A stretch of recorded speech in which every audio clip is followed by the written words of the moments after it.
Pavaratty saint Joseph തീർത്ഥകേന്ദ്രത്തിലെ തിരുനാളിന്റെ പ്രധാന ചടങ്ങായ നേർച്ചയൂട്ടിനുള്ള പാചകപ്പുര വെഞ്ചരിച്ചു. തീർത്ഥകേന്ദ്രം rector father Antony ചെമ്പകശ്ശേരിയുടെ കാർമ്മികത്വത്തിൽ ആശീർവാദത്തിനു ശേഷം അടുപ്പിലേക്ക് അഗ്നി പകർന്നു. 1.5 ലക്ഷം പേർക്കാണ് ഇത്തവണ നേർച്ച ഭക്ഷണം ഒരുക്കുന്നത്. ഊട്ടുസദ്യയിൽ ചോറ്, സാമ്പാർ, ഉപ്പേരി, ചെത്തുമാങ്ങ എന്നിവയാണ് വിളമ്പുക. മാനേജിംഗ് ട്രസ്റ്റി OJ ഷാജൻ, കൺവീനർമാരായ KD Jose, VR John, Albert Tharakan, joint കൺവീനർമാരായ Sabu Louis, PJ Vincent, KO Babu, AV Jolly, Davis Thekkekkara, Devasi Madavana എന്നിവർ സന്നിഹിതരായിരുന്നു.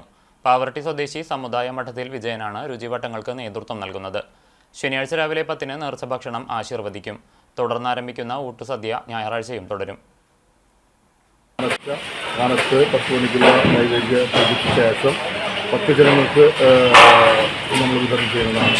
അതിനുള്ള ഒരുക്കങ്ങളാണ് ഇന്ന് മുതലുള്ള ഈ വീട്ടുകാരുടെ നടത്തിയിരിക്കുന്നത്.